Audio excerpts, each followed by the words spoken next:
Assalamualaikum warahmatullahi wabarakatuh. Kembali lagi dalam Ismail Channel. Untuk hari ini kita akan membuat kritikan seni bina, tetapi kritikan secara membangun lah begitu. Dan ada satu tempat yang viral sekarang ni lah, viral disebabkan bandar itu menjadi zombie town, dan iaitu Bandar Agasya Kampar Perak. Apa sudah berlaku dengan bandar ala-ala Disneyland ini, ala-ala bermacam-macam color ataupun seperti berada di luar negara? Kenapa sudah menjadi bandar zombie? Dahulu bandar ini meriah dengan kedatangan pelancong, tetapi sekarang ini sudah menjadi bandar zombie. Ada beberapa faktor dari segi pemahaman seni bina yang menyebabkan orang tidak lagi berkunjung di tempat ini. Ini secara seni bina lah. Faktor utama, kesesuaian reka bentuk seni bina yang tidak mengikut unsur cuaca tropikal. Adaptasi seni bina luar negara ke dalam Malaysia tanpa mengira faktor hujan dan panas. Faktor lain-lain mungkin disebabkan PKP kerana dia buka pada tahun 2019, and then selepas tu terjadinya PKP selama 2 tahun. Seterusnya menjadikan bandar ini bandar mati ataupun sewa mahal.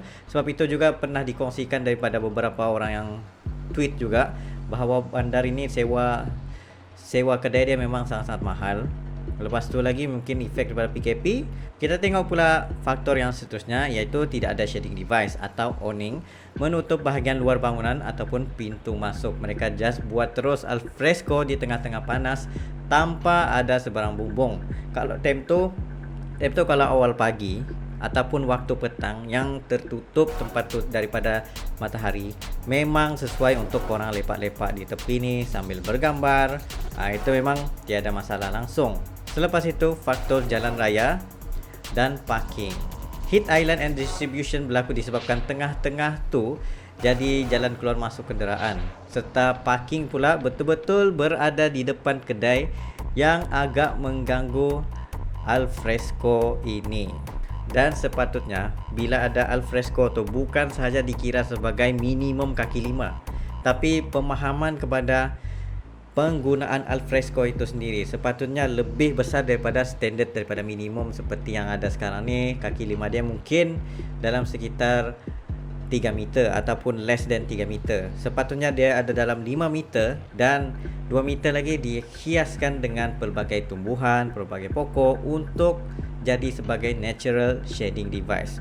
Kalau open design begini dibina pada kawasan tinggi seperti Bukit Tinggi, Kundasang, lepas tu mana lagi Bukit Fraser ataupun kawasan-kawasan yang memang suhu dia mantap, yes, itu tiada masalah pun untuk dibuat this kind of architecture. Boleh diadaptasi, tiada masalah pun. Tapi mereka langsung tidak memahami konteks yang berada di kawasan ini. Dan mana pokok taman, tiada langsung. Dan satu lagi cadangan daripada aku sendirilah kan, kalau ingin membuat this kind of concept, kena pastikan bahawa korang jangan buat yang typical shop loss punya konsep di mana parking itu wajib berada di hadapan kedai. Tapi try untuk maximize penggunaan di tengah-tengah itu, bukan dijadikan sebagai parking ataupun bukan dijadikan sebagai tempat kenderaan. So apa kata kalau di bahagian tengah tu dijadikan sebagai kawasan untuk berjalan kaki sahaja tanpa ada sebarang kenderaan masuk. Mungkin itu akan membuatkan tahun ni lagi hidup dengan adanya tumbuh-tumbuhan bahagian tengah. Jadi tempat ini akan menjadi redup. Tempat ni bukan sahaja redup tapi orang boleh bernafas. Maksudnya ketiak tidak berpeluh lah kalau pergi waktu tengah hari ke ataupun pukul 11 pagi atau 3 petang. Memang panas mau mampus kalau buat konsep macam gini. And then ada lagi satu cadangan lah, tapi cadangan ini mungkin akan mengambil bajet yang besar untuk beberapa shop lots ini, iaitu menggunakan high roof system seperti yang ada pada Singapore punya Universal Studio. Lepas tu bahagian mall-mall di Malaysia pun ada guna this kind of concept, di mana mereka meletakkan bumbung yang tinggi, bumbung transparent, space frame untuk menutupi tempat tu, di mana orang boleh berjalan kaki tanpa menghiraukan cuaca sejuk, cuaca panas ataupun hujan. Yes, paling utama ialah hujan, sebab faktor cuaca di Malaysia ini kebanyakannya macam 60% ialah hujan dan seterusnya kemarau. Salji tidak pernah lah. Dan barulah bagi aku bangunan-bangunan serupa shop lots ini, shop lots yang difasadkan menjadi Disneyland lah sangat itu, dapat dihidupkan semula. Sebagai contoh, ada satu desain yang aku pernah buat ini, di mana desain ini bahagian bawah dia iaitu alfresco yang mempunyai bumbung sebanyak 1.5 hingga 2 meter begitu.